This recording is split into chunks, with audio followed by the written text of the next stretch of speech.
तो आदाब, नमस्कार, गुड इवनिंग, सत श्री अकाल। एक बार फिर आप तमाम लोगों का स्वागत है क्राइम तक की कहानी के इस एपिसोड में। उम्मीद है पूरी फैमिली अच्छी होगी, अपना और अपनों का ख्याल रख रही होगी। 29 यही वो तारीख थी जब हमने वर्ल्ड कप जीता, वर्ल्ड चैंपियन बने। 17 साल बाद थी 20 में, और उसके बाद 30 की वापसी थी इंडियन टीम की अपने घर आने के लिए। लेकिन वहाँ तूफान आ गया और उस तूफान की वजह से टीम फंस गई। और आखिरकार फिर 30 की रात की फ्लाइट के बाद फिर 1, 2 निकल गया, फिर 3 निकल गया, और आखिरकार लंबे इंतजार के बाद आज की सुबह इंडियन टीम, हमारी world champion team, Delhi land की एयर इंडिया के स्पेशल प्लेन से। और उसके बाद फिर पीएम हाउस पर उनके लिए ब्रेकफास्ट था, नाश्ता वहाँ उन्होंने किया, मुलाकात की, और फिर टीम मुंबई के लिए रवाना हुई। और मुंबई में बीसीसीआई के सेक्रेटरी जय शाह ने कहा था कि तमाम लोगों को दावत दी थी कि आइए और वर्ल्ड टीम चैंपियन, हमारे चैंपियन का स्वागत कीजिए वानखेड़े स्टेडियम में। मुंबई में बारिश हो रही थी, तो लगा कि कुछ लोग आएंगे, लेकिन क्या मंजर था भाई साहब, क्या मतलब भीड़, जन सैलाब, नरीमन पॉइंट पर पैर रखने की जगह नहीं। वानखेड़े स्टेडियम कोई मैच नहीं है, ठसा ठस भरा हुआ। ये होता है जज्बा, ये होता है स्पोर्ट्समैनशिप। और क्या दिल खोल कर लोगों ने स्वागत किया है रोहित एंड टीम का, वाकई दिल खुश हो गया। मतलब इतनी बड़ी तादाद में, लाखों की तादाद में लोग सड़क पर घंटों से खड़े हुए हैं, सिर्फ T20 वर्ल्ड चैंपियन की एक झलक के लिए और उस ट्रॉफी की एक झलक के लिए। इसे कहते हैं क्रिकेट और इसे कहते हैं टीम इंडिया। मन खुश हो जाता है। हम आप बहुत सारे जितने भी हम सब लोग हैं, हमारी दुनिया में बहुत कुछ चलता रहता है, लेकिन ये जो थोड़े थोड़े पल होते हैं ना, ये वो खुशियाँ दे जाते हैं जिन्हें हम बड़े लंबे वक्त तक सहेज कर रखते हैं और इसी को याद कर करके खुश होते हैं। 29 जून को जो खुशी मिली, आज देखिए 5 दिन का फासला है, लेकिन आज ऐसा लगा कि आज ही हम वर्ल्ड चैंपियन बने। जो जोश, जो जज्बा, जो जुनून, सड़कों पर हुजूम, ये रात तक चले, ये पार्टी रात तक चलेगी आज, आप देखिएगा। तो Congress once again team India, welcome back to home. और बड़ा अच्छा लगा। और कल से हमारी दूसरी जूनियर टीम, जूनियर भी नहीं कहेंगे, टीम 2 वहाँ जिम्बाब्वे में 5 T20 खेलने के लिए शुभमन गिल की कप्तानी में वो तैयार है। कल से मैच है शाम को, तो उस मैच का भी मजा लीजिए। देखिए हमारी टीम की ताकत देखिए कि जो मेन प्लेयर उनमें से कोई नहीं है, सब जो बेंच पे टीम है, जो बाहर है, वो सारे प्लेयर वहाँ खेलने जा रहे हैं, और वो भी इतने ताकतवर हैं कि आप नाम ही देख लीजिए ना, शुभमन गिल से लेके गायकवाड़ हो, संजू सैमसन हो, बाकी और भी लोग। 2-3 तो यहाँ हैं, उनको जाना था वहाँ, लेकिन इसी तूफान में फंस गए, तो उनके लिए बैकअप टीम भेजी गई। वरना कायदे से रिंकू सिंह, संजू सैमसन, इसके अलावा खलील, इसके अलावा एक और, उनको वहाँ जाना था, लेकिन तूफान ने यहाँ भेज दिया, तो कुछ और खिलाड़ी चले गए, तो कोई बात नहीं। तो welcome back home team India. और आते हैं रात की कहानी के ऊपर। करीब 23 साल पुरानी बात है। आगरा में एक बच्ची की मौत हो जाती है, और ये बच्ची कोई और नहीं बल्कि वही आज के भोले बाबा, जिनकी वजह से हाथरस के उस गांव में 2 जुलाई की दोपहर 121 लोगों की मौत हो गई। और आज जो लिस्ट आई है, बड़ा अफसोस हुआ उसे देखकर। उन 121 में से 119 महिलाएं और बच्चे हैं। उस 119 में से भी 112 महिलाएं और 7 बच्चे हैं और 2 पुरुष। तो सबसे ज़्यादा मरने वालों में महिलाएं हैं, और वही भोले बाबा की भक्त थी। तो यही भोले बाबा तब नई बाबागिरी की दुकान में उतरे थे। चूंकि एक यौन शोषण का इल्ज़ाम लगा, उसके लिए जेल गए, एटा जेल में रहे। काफ़ी वक्त के बाद जेल से बाहर आए, फिर इन्हें लगा कि अब और तो कुछ कर नहीं पा रहे, ऊपर से जेल हुआ है, तो पुलिस की नौकरी छोड़ते हैं, बाबागिरी की दुकान में उतरते हैं। बाबागिरी की दुकान में उतरे, और फिर उन्होंने कहा मेरी भगवान से सीधे मुलाकात हुई है, और मेरे अंदर ये है कि मैं मुर्दों में जान डाल सकता हूँ।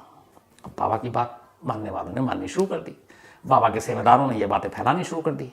इत्तेफाक से बाबा की जो शादी हुई थी, उनकी कोई औलाद नहीं, तो उन्होंने अपनी एक भतीजी को गोद लिया था, उसी को एक बेटी की तरह मानते थे। लेकिन उस भतीजी की उम्र जब बहुत छोटी थी, तो बीमार पड़ी, डॉक्टरों को दिखाया तो पता चला उससे कैंसर है, वो भी लास्ट स्टेज में। इलाज चलता रहा, लेकिन वो बच्ची बची नहीं, और एक रोज उसकी मौत हो गई। जब मौत हुई तो भोले बाबा घर पे नहीं, कहीं दूर थे। अब लोगों ने कहा कि भाई अंतिम संस्कार करना है, सारी अंतिम संस्कार की तैयारी होने लगी, लेकिन भोले बाबा के सेवादारों ने कहा ना, ये बच्ची मरी नहीं है, बाबा आएंगे और वो इसको जिंदा करेंगे, क्योंकि उनके अंदर शक्ति है, वो मुर्दों में जान डालते हैं। अब जितने उनके भक्त, उनकी यही भक्ति, ये नहीं, अंतिम संस्कार नहीं होगा। अब वो लाश रखी हुई है, बाबा आते हैं, बाबा देखते हैं भक्तों और तमाम लोगों के मूड को कि भैया उस सबने उम्मीद लगा रखी है कि मैं उसको जिंदा करूं। अब बाबा कुछ करते हैं, इत्तेफाक से उस बच्ची की बॉडी में कुछ शायद हरकत होती है, हिलाने से, डुलाने से, या कुछ अचानक एक शोर मचता है। बाबा ने चमत्कार कर दिया, बच्ची जिंदा है। अब लेकिन थोड़ी देर के बाद पता चलता नहीं, भैया बच्ची जिंदा नहीं है, बच्ची तो मर चुकी है। लेकिन अंतिम संस्कार उनके भक्त कराने को राजी नहीं, और उनमें सेवादार ज्यादा। अब धीरे धीरे वक्त बीत रहा है, डेड बॉडी है, संस्कार नहीं करोगे तो क्या होगा। कुछ जो आगरा के उस पड़ोस के लोग थे उनको पता चली, उन्होंने आंखों से देखा, उन्होंने कहा ये बच्ची की मौत हो चुकी है। लेकिन अंध भक्त मानने को तैयार नहीं। अब उसके बाद दो खेमा बन गया, एक ये कि नहीं भाई मौत हो गई, इसका अंतिम संस्कार करो, इन भोले बाबा के चक्कर में मत पड़ो। लेकिन दूसरा ये कि नहीं, बाबा चमत्कार करेंगे, अभी जान डालेंगे। और आखिरकार मामला मारपीट लड़ाई तक पहुंच गई, हंगामा हो गया। जब हंगामा हुआ तो एक लॉबी जो अंतिम संस्कार कराना चाहती थी, दूसरी इंतजार में थी कि भोले बाबा इसमें जान डालेंगे। और वक्त बीत रहा था, आखिर मामला थोड़ा सा नाजुक हो गया, पुलिस को दखल देना पड़ा। पुलिस आई, पुलिस ने जांच की, देखा, पता चला कि बच्ची तो मुर्दा है। फिर पुलिस ने अपनी निगरानी में, पुलिस की सुरक्षा में उस बच्ची को ले जाकर उसका अंतिम संस्कार किया। और इस सारे कामों में रुकावट डालने के लिए भोले बाबा को गिरफ्तार किया। ये आज से 24-23 साल पुरानी बात है और ये बाकायदा आगरा पुलिस की रिपोर्ट में दर्ज है ये इंसिडेंट। तो ये वो बाबा थे जिन्होंने शुरुआत से ही कहा कि हम मुर्दों में जान डाल देंगे, ऐसा तो कुछ किया नहीं। अब 23-24 साल बाद यही कहानी दोबारा सामने आती है। जो बाबा के ज्यादातर भक्त हैं, ऐसे ऐसे बयान में देख रहा था अब भी। अब उनकी भक्ति को क्या बोलूं। कुछ महिलाएं जो घायल हुई हैं इस हादसे में, इस भगदड़ में, उनका कहना नहीं, जिनकी जान गई उसमें बाबा की गलती नहीं है। मौत लिखा था, ऊपर वाले ने बुलाया, बाबा पे हमें पूरा भरोसा है, उन पे आस्था है। ये देखिए आप भक्ति। और दूसरी तरफ उस बाबा की अब हरकत बताता हूं। 2 बजे के आसपास ये भगदड़ मची। बाबा को एहसास हो चुका था। बाबा अपनी गाड़ी में काफिले में चल रहे हैं। बाबा की गाड़ी में कुल 15 गाड़ियां थी और उन 15 गाड़ी के आगे कम से कम 20 से ज्यादा मोटरसाइकिल, जिस पर उनके ब्लैक कमांडो, जो उनके पर्सनल बॉडीगार्ड थे, वो सवार होते हैं। तो जब बाबा का काफिला निकलता तो सबसे पहले आगे चलते हैं मोटरसाइकिल पर, एकदम अंधाधुंध तेज रफ्तार, उनके ब्लैक कमांडो रास्ता खाली कराते हुए। ऐसे लगता है जैसे पीएम का काफिला जा रहा हो, एसपीजी लगी हुई हो। तो बाबा ने पहले कहा कि नहीं, हमें पता नहीं था, उनका बयान था। अब बाबा का झूठ पकड़ा गया। कैसे? सीसीटीवी की तस्वीरें सामने आई और ये जो आप देख रहे हैं ये उसी वक्त की सीसीटीवी की तस्वीर है। ये उसी नेशनल हाईवे नंबर 51 की तस्वीर है और ये तस्वीर जिस जगह पे ये सत्संग हुआ उससे बिल्कुल थोड़ी दूरी पर है। सत्संग के बाद भगदड़ मची और उसी भगदड़ के जस्ट कुछ वक्त के बाद की ये तस्वीर है और ये तस्वीर बाबा के झूठ की पोल खोल रही है। इस तस्वीर में आप देखिएगा, तस्वीर के सामने की तरफ आप देखिए, दूसरी तरफ की सड़क पर गाड़ियां आम रफ्तार से चल रही हैं, लेकिन यहाँ राइट से लेफ्ट जाते हुए आप तस्वीरों को जब देखेंगे, ये मोटरसाइकिल की जो एंट्री होती है इसमें सारे लोग काले कपड़े पहने हुए। और ये काले कपड़े इसलिए पहने क्योंकि ये ब्लैक कमांडो है, बाबा के personal bodyguard, personal security guard वो है। तेज रफ्तार पहले मोटरसाइकिल का ये काफिला निकल रहा है और उसके बाद अब गाड़ियों का ये काफिला शुरू होता है। और ये जो गाड़ियों का काफिला चल रहा है, अब इसके बाद एक वाइट और भी कारें, बाबा की काफिले में 2-3 या उससे ज्यादा व्हाइट कार भी होती है, इसलिए कि किस कार में बैठे ये पता ना चले हर वक्त। तो इसी ऐसी ही एक व्हाइट कार में इस वक्त बाबा भी बैठे हुए हैं और ये देखिए कितनी तेज रफ्तार से ये काफिला उस नेशनल हाईवे से एटा की तरफ बढ़ रहा है। और ये उस वक्त की बात है जब उधर भगदड़ में लोग दम तोड़ रहे थे। जो बाबा लोगों के या मुर्दों के में जान फूंकने का दावा करता था, उस बाबा को ये बेस्ट मौका था कि उसी के भक्त मर रहे हैं, उन मुर्दों में वो जान फूंक सकता था। लेकिन वो बाबा उन मुर्दों को, उन भक्तों को जिन भक्तों ने उसे इंसान से भगवान बनाया, उन्हें मरता छोड़कर इस तरीके से भाग रहा है। और ये सारी चीजें सीसीटीवी कैमरे में कैद है। इतना नहीं, इस कैमरे के बाद बाबा के मोबाइल और उसके मुख्य सेवादार के मोबाइल के कॉल डिटेल पुलिस ने चेक की। दोनों के जब डिटेल चेक किए तो पता चला कि बाबा जब यहां से कार में भाग रहे तो बाबा को पता है, भोले बाबा कि पीछे कुछ हो रहा है, भगदड़ मच रही है, लोग मर रहे हैं। तो फौरन मुख्य सेवादार फोन करता है, कहता है कि यहाँ ये हो गया और बाबा गाड़ी में बैठकर रिपोर्ट ले रहे हैं। करीब 2 मिनट और 13 सेकंड तक ये बातचीत होती है। बाबा को पता चल जाता है, सेवादार घबराया हुआ है, बाबा को कोई फिक्र नहीं, बाबा वहां से आगे बढ़ रहा है। इसके बाद 3 कॉल बाबा के मोबाइल से जाता है। वो 3 सेवादार थे और उनमें से एक उनकी पत्नी थी और वो उनसे रिपोर्ट लेता है। और फिर बाबा सीधे वहां से गाड़ी लेकर मैनपुरी के अपने आश्रम पहुंचता है, जो वहां से बहुत दूर नहीं है। मैनपुरी के आश्रम जाने के बाद बाबा आखिरी बार उस दिन 4:35 पर शाम को उसके फोन से बातचीत होती है और 4:35 पर यह बातचीत जैसे खत्म होती है, बाबा का मोबाइल स्विच ऑफ। 2 जुलाई शाम 4:35 पर मोबाइल बंद और वो ऐसा बंद हुआ कि अब भी मोबाइल बंद है। बाबा का मोबाइल दोबारा चालू नहीं हुआ। बाबा ने एक बयान जरूर जारी किया और अपने एपी सिंह, आपको निर्भया याद होगा, सीमा, जितने भी मुसीबत में और ऐसे लोग, उन सबके पालनहार और सारे सहारा वही बन जाते हैं। तो एपी सिंह को बाबा ने, भोले बाबा ने अपना वकील बना लिया है और बाबा ने बाकायदा एक बयान जारी कर इसकी जानकारी दी और इस बयान में कहते हैं कि कुछ असामाजिक तत्वों की वजह से जो भगदड़ मची है उसके खिलाफ कार्रवाई की जाए। और ये सारे उनके अपने सेवादार हैं। बट कमाल देखिए कि बाबा गायब। बाबा के पीछे में पुलिस एफआईआर दर्ज करती है, एफआईआर में कहीं बाबा का नाम नहीं। और अब 2 दिन के बाद हादसे के अलीगढ़ रेंज के एडीजी एक प्रेस कॉन्फ्रेंस करते हैं। उस प्रेस कॉन्फ्रेंस में वो लगभग 10 मिनट तक पूरी कहानी सुनाते हैं। बताते हैं कि हमने उनके मुख्य सेवादार के खिलाफ 1 लाख रुपए का इनाम ऐलान कर दिया है और जो भी उसकी खबर देगा हम उसको 1 लाख देंगे। बाकी सेवादारों को पकड़ रहे हैं, दोषियों को बख्शा नहीं जाएगा, कड़ी कार्रवाई करेंगे। पूरी बात बोल ली। पर क्या मजा जो पूरी प्रेस कॉन्फ्रेंस में एक बार भी भोले बाबा का नाम अपनी जुबान पर लिया। वो तो जब उन्होंने अपना बोलना खत्म किया और कुर्सी से उठकर जाने लगे तो कुछ रिपोर्टर जिनके जहन में आया कि यार बाबा के बारे में भी तो कुछ बोलो, तब पूछा कि भोले बाबा के भी तो बताओ। उन्होंने कहा नहीं, हमें जब जरूरत होगी तब हम पूछताछ कर लेंगे। हमने बाबा की कुंडली खंगाली है, बाबा के पुराने जुर्मों का भी हिसाब किताब निकाला है, लेकिन अभी जरूरत नहीं है, जब जरूरत होगी पूछताछ कर लेंगे। अब आप कमाल देखिए, एक सत्संग में 121 लोगों की मौत होती है। सत्संग के जो आयोजन करता है उनके ऊपर पुलिस 1 लाख का इनाम रख रही है, लेकिन जो असली सत्संग का जिम्मेदार है पुलिस की नज़र में उसका कोई मतलब नहीं, वो कोई गुनाहगार नहीं, ना एफआईआर में नाम है, ना पुलिस को उसकी ज़रूरत है। ये वैसे ही हुआ कि जैसे एक मर्डर हो जाए, मान लीजिए सुपारी देके कत्ल होता है। अब कत्ल हो गया, पुलिस ने कातिल को पकड़ लिया। अब कातिल कह रहा है कि हाँ जी मैंने ये कत्ल किया, लेकिन इनके कहने पर इन्होंने पैसे दिए। तो पुलिस कहती नहीं, तूने कत्ल किया तुम अंदर आ जाओ, सुपारी देने वाला बेकसूर है।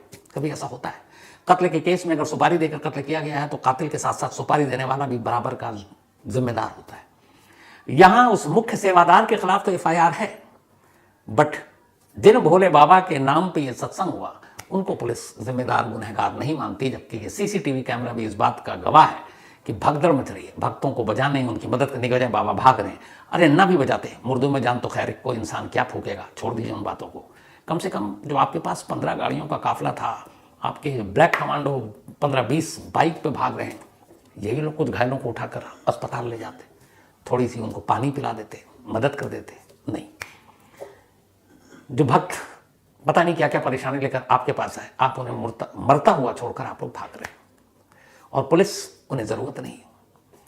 वरना अब तक तो ये होता है कि अगर ऐसा कोई क्राइम हो जाए ना, पता नहीं कितने बुलडोजर चल जाते हैं। अब बुलडोजर बदनाम भी है, फेमस भी है यूपी में, लेकिन अभी तक बुलडोजर निकला नहीं है। अब या तो बुलडोजर में जंग लग गई या फिर बुलडोजर का डीजल खत्म हो गया, शायद यही कह सकते हैं। लेकिन कमाल है, न पुलिस को भोले बाबा की ज़रूरत है, न एफआईआर में ज़रूरत है, और जो बाकी उनके छोटे मोटे सेवादार हैं उनको पुलिस ढूंढ रही है। खाना पूर्ति के लिए 3 लोगों की एक कमेटी बना दी गई है, जुडिशियल कमेटी। 2 महीना उनको दे दिया कि भैया रिपोर्ट दे दो अपनी, गुनहगार कौन।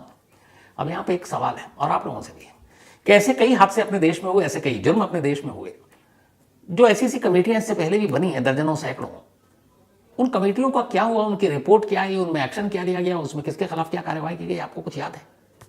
किसी को याद नहीं है, बल्कि 2 महीने बाद कोई याद रखता भी नहीं है। उसके बाद इतनी चीजें हो जाती है, किसको पड़ी है। तो अब इस 121 लोगों की जो मौत हुई है भगदड़ में, 2 महीने बाद वो कमेटी क्या रिपोर्ट देगी, क्या एक्शन होगा, किसको पड़ी है, कोई पूछेगा भी नहीं। रिपोर्ट पता नहीं सामने आएगी कि नहीं आएगी।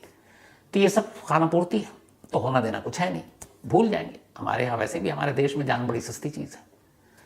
ठीक है, भगदड़ हो गया, मर गए, इसमें क्या, 400, 500 लोग मरे हैं, यही हमारी सोच है। ये हमारे बल्कि कुछ नेताओं के बयान देख रहे थे कि इसमें आयोजकों की क्या गलती, भगदड़ मची, जिसकी जितनी जिंदगी थी उतनी जिंदगी जी ली। बताइए, ऐसी ऐसी बातें होती हैं।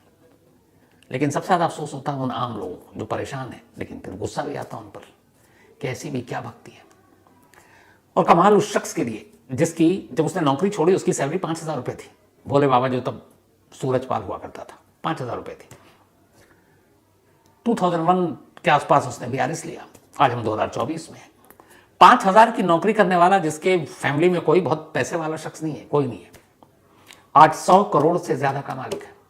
यही काफी है किसी के बारे में अपनी राय कायम करने के लिए कि भैया तुम 5,000 रुपए की नौकरी करते थे, 100 करोड़ से ज्यादा की प्रॉपर्टी कहां से आ गई। सैकड़ों, मतलब कई सारे बीघा में आश्रम है, अलग अलग आश्रम है ट्रस्ट के नाम पर, लेकिन सबको पता असली मालिक कौन है। काफिले में 30 से ज्यादा गाड़ियां हैं भोले बाबा के पास, 80 तो पर्सनल सेवादार हैं इनके, 80 के करीब। ब्लैक कमांडो अलग है। अब इनकी गाड़ी, इनका रखना, इनकी सारी सुरक्षा, खर्चा तो होता होगा। और जो आश्रम है, उस आश्रम में क्या सारी आलीशान कमरे और सारी आराम आसाइश की सारी चीजें। तो इतनी प्रॉपर्टी, इतनी संपत्ति कहां से आई। 5,000 कमाने वाला 20 साल पहले आज 100 करोड़ का मालिक इसी बाबागिरी की दुकान से ही तो बना है। तो एक बाबा जो सच्चा बाबा है, उसे इन प्रॉपर्टी, इस पैसे, इन दौलत से क्या मोह माया, कभी भी नहीं होगा। ऐसे बहुत सारे देखे मैंने, बल्कि एक मैंने कहानी सुनाई थी, मैं तो बहुत सारे लोगों से मिला। एक नीम करोली बाबा थे यूपी के, जब प्राइम मिनिस्टर तक वहाँ उस के जाते थे मिलने के लिए। मैंने पूरी जब जीवनी पढ़ी तो पता चला एक पेड़ और उस पेड़ के नीचे और फिर पेड़ के ऊपर बाबा रहते, अपनी जिंदगी गुजार दी। कपड़े के नाम पे भाई एक जोड़ी कपड़ा, आधा शरीर खुला हुआ, और पूरी जिंदगी ऐसे गुजारती। और भक्त करोड़ों में भक्त लेकिन था। लेकिन आज किसी आप बाबा का नाम बताइए अभी, जो बाबा हैं, जिनके लाखों करोड़ों भक्त हैं, लेकिन साधु और फकीर जैसी जिंदगी गुजारते हैं। आज के जितने भी बाबा की तरफ नजर पड़ेगी, सबके आलिशान आश्रम हैं, गाड़ियां हैं, पर्सनल सिक्योरिटी गार्ड हैं, सेवादार हैं, मतलब क्या कुछ नहीं है। और ये सब कुछ कहां से आता है? ये सब कुछ आता है अंधभक्ति के बिजनेस से। और उसी अंधभक्ति, ये जो डर होता है, उससे डरा कर ये लोग बाबा बनते हैं, और फिर इनकी वजह से ये सारी चीजें होती हैं। लेकिन अफसोस ये होता है कि सब कुछ होने के बावजूद पुलिस और प्रशासन अब भी खामोश है। बल्कि आज जब प्रेस कॉन्फ्रेंस की एडीजी ने तो एक लाइन बड़ी इंपॉर्टेंट बोली, उससे यूपी पुलिस की बेबसी भी पता चलती है। उन्होंने कहा जब ये परमिशन लेते हैं और बाबा का सत्संग होता है तो उसमें पुलिस प्रशासन के लोगों की एंट्री तक नहीं होती। वो कुछ करना चाहें तो उन्हें रोक दिया जाता है। उनके अपने सेवादार, उनके अपने सिक्योरिटी गार्ड, उनके अपने ब्लैक कमांडो वही सारा इंतजाम करते हैं। तो आप सोचिए कि मतलब पुलिस प्रशासन तक की जहां नहीं चलती हो, और पुलिस प्रशासन मतलब हो गया सरकार की भी नहीं चलती हो, तो फिर क्या होगा? ऐसे हादसे तो होंगे।